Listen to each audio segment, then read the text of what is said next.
베드로와 요한이 기도 시간에 이제 성전에 올라갔다. 기도하러 올라간 거죠.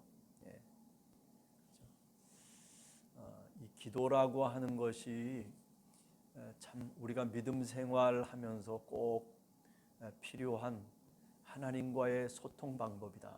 그렇게 이야기할 수 있겠죠. 여러분들이나 저나 우리가 어려운 일이 있을 때 또는 하나님 앞에 기도라고 하는 것을 통해서 하나님께 다가가곤 합니다. 물론 하나님께 다가가고 하나님을 만나는 방법이 꼭 기도에 있는 것만은 아니죠. 우리가 하나님의 말씀을 읽고 묵상하면서도 하나님을 만날 수 있는 통로가 되기도 하고, 또 그런가 하면 우리가 세상을 살아가다가 보면 어떤 사건이 벌어지고 또 어떤 일들이 일어나면서도 그 속에서 하나님의 음성을 듣는 사람들도 상당수가 된다. 그렇게 이야기를 할 수 있습니다. 자, 오늘은 베드로와 요한이라고 하는 예수님의 수제자들 가운데서도 아주 특별한 제자들 이 두 명이 기도하러 성전에 올라갔다. 다른 것 우선 첫 번째로 얘기할 수 있는 것은 뭐냐면 기도가 그들이 성전으로 올라가는 목적이었다. 자, 왜 그럴까 한번 생각을 해봐요. 성전은 제사 드리는 곳이고 성전은 짐승을 잡아가지고 그래서 내 죄를 용서받는 곳이고 성전은 하나님이 계신 곳이다. 그렇게 우리가 보통 유대교 이해 속에서 보면 그렇게 이해할 수 있는데, 그런데 기도하러 올라갔다라고 하는 얘기죠. 이것은 결국 예수님이 말씀하신 그 말씀을 쫓았다라고 저는 생각을 해요. 그죠? 우리가 요한복음 같은 데 보면 성전의 새로운 개념의 어떤 바뀜이라고 할까요? 그게 어떻게 체인지되어졌느냐? 구약에서는 짐승으로 제사를 드리고 죄 용서를 받고 하는 그런 아주 거룩한 장소라고 얘기한다면, 신약에서는 어떻게 예수님이 요한복음에서 말씀하고 있냐면 뭐라고 말씀하고 있죠? 기도하는 집이다. 그렇게 얘기하고 있잖아요. 그죠? 기도하는 집이다. 굉장히 성전이라고 하는 것의 개념이 이 신약 시대에 들어와서는, 예수님의 시대 속에 들어와서는 굉장히 달라진 거예요, 사실은요. 기도하는 집이에요, 기도하는 집. 하나님 앞에 언제든지 누구든지 찾아가서 기도할 수 있는 집. 뭐 송아지를 바쳐야만 되는 게 아니고 무슨 대단한 거룩한 양을 바쳐야만이 우리가 성전에 들어갈 수 있는 것이 아니라 기도할 수 있는 마음만 있으면 하나님이 계시는, 임재하시는 그곳에 우리가 언제든지 갈 수 있는, 만날 수 있는, 그죠? 오늘날로 얘기하면 우리가 교회라고 얘기할 수 있지 않을까라는 생각을 해봅니다. 교회라고 하는 것은 물론 하나님을 믿고 예수 그리스도를 고백하는 신앙 공동체를 우리가 교회라고 얘기하지만은, 그러나 또 한편으로 보면 예배당이라고 하는 게 있잖아요. 그죠? 건물이 있고 교회 속에 나와서 기도하고 그리고 예배하고 하는 그런 수단이 바로 또 역시 교회라고 하는 모습이다라고 얘기할 수 있단 말이죠. 이런 점에서 우리가 올 한 해를 시작하면서 2024년 뭐 청룡의 해다 뭐 이런 저런 얘기들을 많이 합니다만은, 여하튼 중요한 것은 뭐냐면 우리가 이렇게 하나님 앞에 나와서 기도하는 일을 게을리해서는 안 되겠다라고 하는 거죠. 오늘 동영상을 보시고 계시는 분도 마찬가지라고 생각해요. 그죠? 늘 우리가 시간이 있으면 하나님 앞에 그래도 첫 새벽의 시간을 하나님께 드릴 수 있다는 것은, 그것은 큰 축복입니다. 오늘 또 이렇게 같이 함께 기도하고 같이 찬송하고 같이 하나님의 말씀을 묵상하는 이런 은혜를 주신 하나님을 찬송합니다.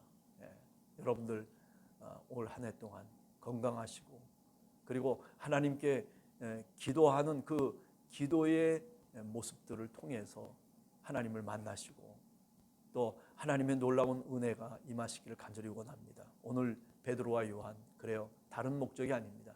기도하러 성전에 올라갔다. 예, 기도하러. 네. 여러분들이나 저나 늘 기도하러 하나님의 성전에 찾아 나오고, 그리고 하나님의 성전에서 하나님을 만날 수 있는 은혜가 올 한 해 동안 넘치기를 간절히 주님의 이름으로 축원합니다. 그 다음에 두 번째는 이제 구체적인 얘기겠죠. 예. 베드로와 요한이 있는데, 그런데 성전 미문에 날 때부터 걷지 못했던 안진뱅이가, 구걸하는 안진뱅이가 한 명이었어요. 이름도 없어요. 누군지도 사실은 알 수 없지만은, 그러나 뭐라고 얘기하고 있냐면, 나면서부터 못 걷게 된 그지만은 사람들이 메고 왔다. 사람들이. 그래도 이렇게 힘들고 어렵게 살아가도 옆에 사람이 있다는 게 중요해요. 저는 이게 두 번째 오늘 이 본문에서 중요한 메시지라고 생각해요. 우리가 좀 가난할 수도 있고, 우리가 어찌 보면 내 마음대로 내가 이 세상 속에서 살아갈 수 있는 여건이 없다 손 치더라도, 그래도 옆에 사람이 있어야 돼요. 우리가 일평생 살면서 자꾸 옆에 사람 없이 살아가려고 하는 사람들이 많아요. 사람이 내 곁을 떠나는 거죠. 자꾸. 우리 인생이라고 하는 그런 거 아닙니까? 그죠? 태어날 때부터 그리고 나중에 하나님께 돌아갈 때까지 뭐 수많은 사람들을 거쳐서 옆에서 우리가 같이 함께 걷기도 하고 뛰기도 하고, 어떤 때는 같이 함께 찬송도 하고, 그러나 결국 어떻습니까? 결국 제일 마지막 하나님 앞에 갈 때는 다 모든 것을 떠나보내고, 그리고 혼자 하나님을 대면해야 돼요. 이런 사실 인생의 길을 우리가 갈 수밖에 없거든요. 그러나 그런 인생의 길 가운데서도 제일 중요한 것은 뭐냐면, 무슨 돈이 많아서 중요한 게 아니에요. 무슨 학식이 높아가지고 그래서 내게 무슨 큰 행복이 다가오는 것보다도 사실은 사람이 내 옆에 있어야 되는 거예요. 부부간에도 마찬가지일 겁니다. 내 옆에 내 아내가 있어야 되고 내 남편이 있어야 되는 거죠. 내 옆에 내 자녀들이 있고, 그리고 내 자녀의 자녀들이 있고, 그죠? 우리가 시편에서 얘기하는 것처럼 그런 것들이 정말 평화로운 하나님이 주신 아름다운 모습이라고 그렇게 시편의 기자도 말하고 있지 않습니까? 사람이 내 옆에 있어야 돼요. 여기 오늘 비록 걷지 못하고 그리고 아무것도 할 수 없는 사람이지만은, 그러나 사람들이 그를 메고 성전의 미문 앞에 그를 데려다 놓았다라고 하는 거죠. 그저 성전 속에 부정한 사람이기 때문에 들어갈 수는 없을지 모르지만은, 그러나 가장 가까운 성전에 누가 데려다 놓은 거예요? 바로 그의 친구들, 옆에 사람들이 있었기 때문에 그를 이렇게 성전 앞에 세워놓을 수 있었던 거죠. 아니, 그 속에서 구걸을 하건 아니면 그 장소에서 어떤 무엇을 하건, 그래도 날 때부터 안진뱅이 되었던 이 구걸하던 이 거지의 가장 귀중한 자리라고 생각했기 때문이죠. 자, 여러분들이나 저나 올 한 해를 우리가 쭉 살아가면서 나와 함께 손을 붙잡아주고, 그리고 나와 함께 이 성전 미문 앞에 나를 데려다 줄 수 있는, 아니 또 내가 함께 같이 해줄 수 있는 그런 여러분들의 동료와 또 친구와 그리고 가족들이 있게 되기를 간절히 주님의 이름으로 축원합니다. 그게 하나님이 주신 또 다른 축복의 모습이라 그렇게 말씀드릴 수가 있는 거죠. 그러므로 우리가 늘 기도해야 됩니다. 하나님, 제게 귀중한 사람들을 하나님께서 붙여주셔서 하나님 올 한 해도 그 사람들과 더불어서 같이 함께 살아갈 수 있는 용기와 그런 은혜를 달라고 그렇게 하나님께 기도하는 여러분들이 되시기를 원합니다. 자, 마지막 세 번째는 우리가 잘 알듯이, 그죠? 베드로와 요한이 기도하러 들어가는 것을 성전 미문에 앉아 있었던 거지가 보는 거죠. 바라보는 거죠. 물론 늘 똑같은 사람들일 거예요. 무슨 뭐 특별한 사람이겠습니까? 근데 문제는 누구를 만나느냐라고 하는 거죠. 어제 똑같은 사람이라고 생각되어 나는, 그러나 하나님의 카이로스라고 하는 그 시간은 이렇게 오늘 이 시점에서 역사하는 거죠. 그죠? 어제 뭐 봤던 사람일 거예요.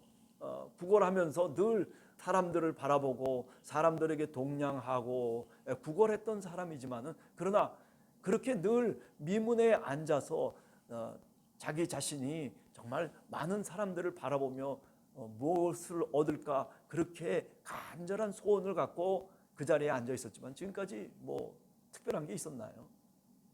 그죠? 뭐 자기 목숨을 연명할 수 있는, 구걸을 할 수 있는 그런 기회가 있었다는 것도 참 다행이지만은, 그러나 문제는 뭐냐면 일어서서 걸을 수 있고 자신이 성전에 들어가서 하나님을 만나고 하나님께 예배할 수 있었냔 말이에요. 그렇지 못하거든요. 그런데 오늘이 카이로스라고 하는 하나님의 시간이, 오늘 이 구걸하던 이 안전뱅이, 그에게, 이름도 없는 그에게 하나님의 시간이 다다른 거예요. 하나님의 시간이, 구원의 때가 다다른 거예요. 여러분, 그렇습니다.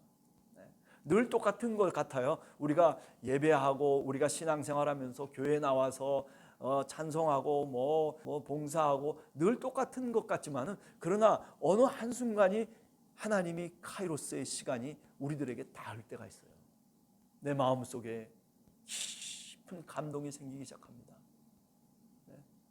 하나님이 내 마음을 흔들고, 그리고 하나님이 내게 은혜를 주심으로 인해서 별거 아닌데도 불구하고, 그런데 어제와 똑같은 일들이 벌어지고 있음에도 불구하고 오늘 하나님을 찬송하고 그리고 기적이 일어나는 거예요. 여러분, 신앙생활은 이런 경험 속에서 축적되는 거예요. 믿음은 이렇게 축적돼 가는 거예요.